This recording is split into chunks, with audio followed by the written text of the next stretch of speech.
When my sister and I moved in together, we went from best friends to roommates in constant conflict.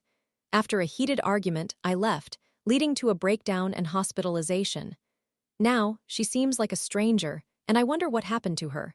Heads up, this is going to be a lengthy post. This event occurred a few years ago, but I still have not answered that question. Trigger warning. Self-injury. I am a 20-year-old female, and my sister, who is 22 years old, and I used to be the best of friends. We grew up in a household with a toxic, narcissistic, and emotionally abusive mother and a brother. Out of my many siblings, she is the only one with whom I share both a mother and a father. Our mother would speak poorly about our father, and she made me terrified of the possibility of being taken away every time my sister and I visited during the summer. I had to tell her that I was only going to see my other siblings. My sister was the family scapegoat. My mother projected everything onto her, yelled at her constantly, and painted her as a villain. I always provided comfort to my mother. My father was doing everything in his power to bring us back home, or at the very least, to bring her home since she wanted to go. When I was 13, I witnessed one of their arguments from the very beginning for the first time. I asked my mother, "Why are you yelling at her? She literally did nothing wrong," and she kicked both of us out. From that day forward, we became best friends. We experienced everything together, from moving back and forth between our parents to Child Protective Services interviews, court hearings, and all the abuse and neglect we endured from our mother, coupled with the love, kindness, and strictness we received from our father and stepmother. We snuck out together, spent time with each other's friends, and smoked together every day, when I was older, of course. When I was 16, and my sister was 18, living with her boyfriend at the time, my mother experienced full-blown psychosis and kicked me out of the house. Do you know who was there for me immediately? My sister.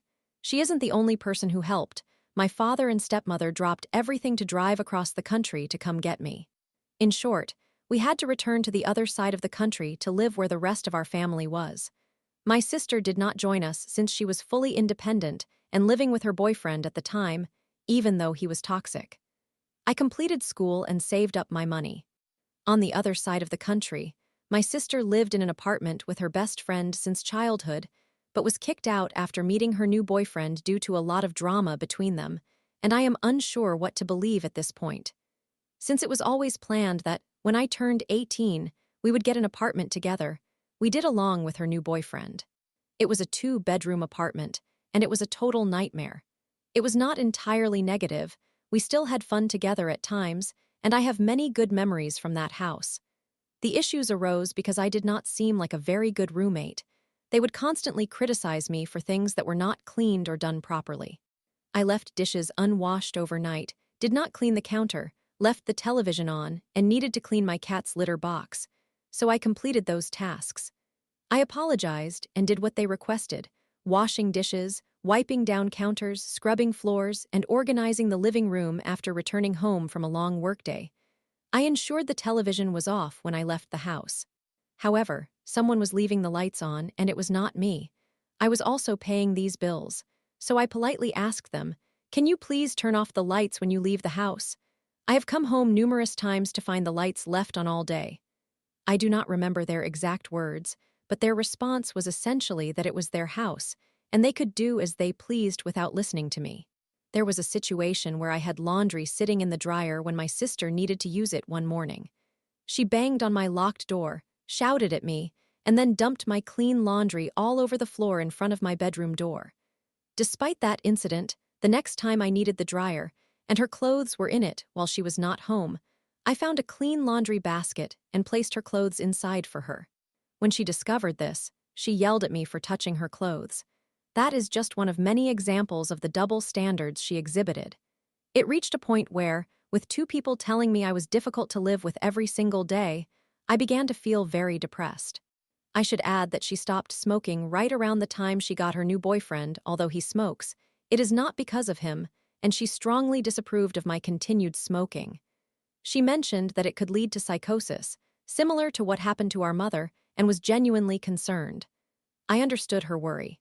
One day, after returning home from a particularly long day, I immediately went outside to smoke a quick bowl. As soon as I re-entered the house, she was standing there, looked directly at me and said, "You are acting like Mom." However, her concern stemmed from her worry about my well-being. Additionally, she consistently asked me to buy her items that she wanted, such as vapes, or I would purchase food or gifts for her or cover her rent. I viewed it as helping my sister since she is my sister. I did not expect anything in return. However, in hindsight, some acknowledgement would have been appreciated. One night, we had a significant argument. I had reached my breaking point. The television was so loud that I could hear every word they were saying from my room, and I had to get up for work at around 6 a.m., mind you. I was always told to keep the television volume very low to the point where I could hardly hear it myself when they were trying to sleep. I began by politely asking if they could please lower the volume. They did not respond. I asked again, and they reduced it slightly, but it remained just as loud. In short, I ended up grabbing the remote and attempted to take it with me to my bedroom. My sister lunged at me, and I instinctively pushed her away. She instantly fell to the floor, and her boyfriend yelled, "You pushed her! You pushed her to the ground!" It was 10 p.m., and we lived in a large city. I went to my room, grabbed my coat, phone, and wallet, and walked straight out the door. She locked it behind me, knowing I did not have a key. I went to my best friend's dorm. He was unaware of my emotional state but did not feel up to hanging out. I was having a full-blown panic attack, and that night I attempted to take my own life. However, my sister did something truly wonderful and kind for me while I was in the hospital. She decorated my entire room and made it look nice and clean. Our grandmother, back on the opposite side of the country, was diagnosed with cancer, prompting the three of us to move down there together. I ended up covering the entire cost of the trip. Due to everything my sister had told our parents about me, they were also very concerned and feared the worst. When I arrived, even my stepmother commented that I was somewhat acting like our mother, which was very out of character for her, and definitely something she discussed with my sister. They also suggested that I should be tested for borderline personality disorder. I do not have borderline personality disorder, but I have been diagnosed with bipolar disorder for about 6 months now, and although I am not a psychiatrist, I am convinced that my mother also has it. So they were correct about one thing. However, my parents began to notice something unexpected. I was doing my dishes, cleaning after myself, and paying my rent. Yes, I paid rent to my father. I am an adult, and there were 7 people living under that roof. Furthermore, my father would have been understanding if my sister or I needed to skip rent occasionally, but he is very strict about not supporting a fully grown man, especially one who is not related to him. Therefore, her boyfriend was not exempt. Anyway, there was someone who was not doing any of those 3 things. They could afford takeout and vacations, but not the very cheap rent. One day, my stepmother and father sat my sister and her boyfriend down and said, "Look, I am not asking for anything unreasonable. I am just wondering if you two could pick up a broom or take out the trash occasionally." Instantly, chaos erupted. The situation escalated from there. To her, our stepmother was incredibly unkind and had completely cut her off for a year while treating her horribly, and all of this. Meanwhile, my stepmother possesses texts showing that they were still communicating. I started to notice too. Everything about her behavior had shifted. She became manipulative and mean not just towards me, but towards everyone. Everyone in the family began to observe this change. She appeared to be a completely different person. My father tried to remain neutral. My sister called her boyfriend's parents to come pick her up from the other side of the country. On the final day, she confronted my father for supposedly taking the side of his wife, declaring she did not want to hear from him again unless it was to apologize. I attempted to have a conversation with her. She asked me if I was upset with her as well, and I responded that I felt I had given her so much. She interrupted, asking, "What have you given me?" I replied, "Thousands of dollars first of all," and she began to argue that this was simply how rent worked, clearly missing the point I was trying to make. I shouted for her to listen, but she retorted, "No, I am not listening to a single word you have to say," and left. There is much more to this story, but I am unsure if anyone would be interested in a part 2. I simply wish to know if anyone has had a similar experience. The entire family has noticed that she has changed completely. She no longer communicates with almost any of us. I also want to know if anyone has an idea of what may have happened to my sister, because the person she is now is not the person who was my best friend. I miss my best friend. Summary: I apologize.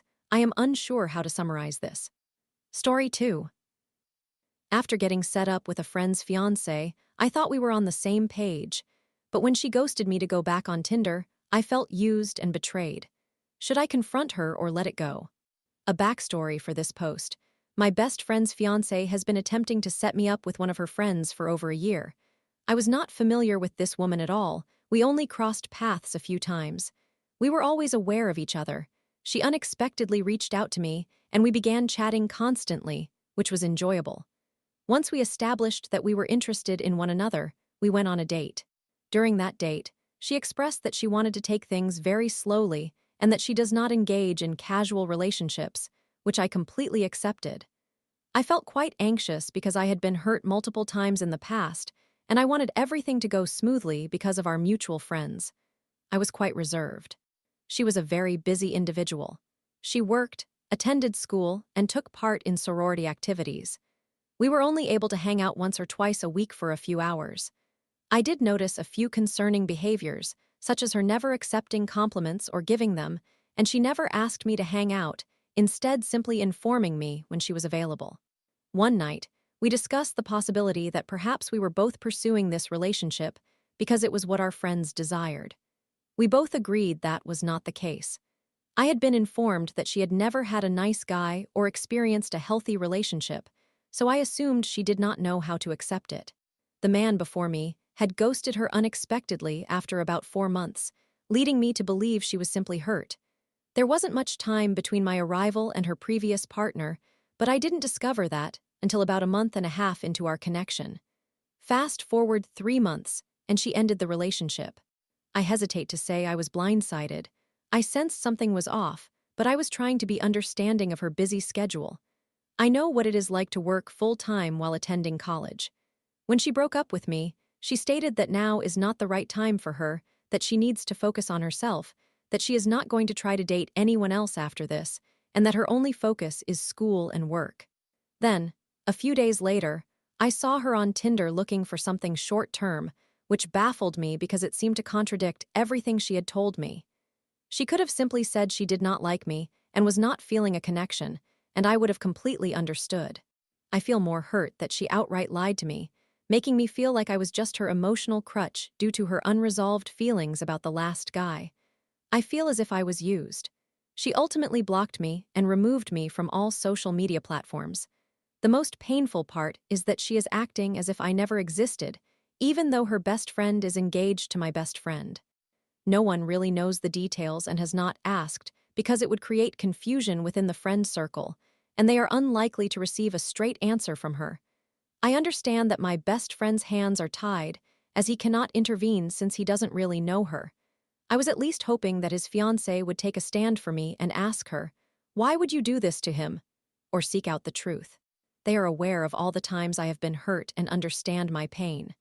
My belief is that if the roles were reversed, they would all be angry with me. If I were in the fiancé's position, I would make a scene, as one of my friends had completely wronged my fiancé's best friend when he had truly done nothing wrong. I understand that the fiancé tends to avoid confrontation, so I can see her perspective. I have asked my friend if his fiancé has any information or if she plans to inquire, and so far, there has been no response. I get that she does not want to cause issues, but I feel a sense of betrayal. I recognize that this happens to people every day, but I am exhausted from taking hits while everyone expects me to brush it off because you have experienced worse. His fiancé is remaining neutral right now, and I am not pleased about it. I believe I am at least entitled to the truth. She has very strong morals, and this behavior is the last thing I expected from her, especially considering how her friend has treated me. My best friend maintains that she has no knowledge of the situation, and I do not believe he is lying, but I would like to have some clarity. I am unsure if it is selfish of me to want to know or to ask the fiancé to investigate, but we all agree that I was wronged. I struggle with this because it is the last thing I anticipated from her friend, given that the fiancé surrounds herself with good people. I know they discuss almost everything, so it is hard for me to believe that no one knows anything. Initially, I was merely upset, but now I am angry with what I know. Perhaps I am just a more devoted friend. I am not questioning our friendship, but I believe I possess a better set of morals and would not hesitate to create conflict if necessary because wrong is wrong. Her friend completely disrespected me. I am unsure if I should be angry at the friend, my best friend, or his fiancé. Why would she do this, knowing how close all of our friends are?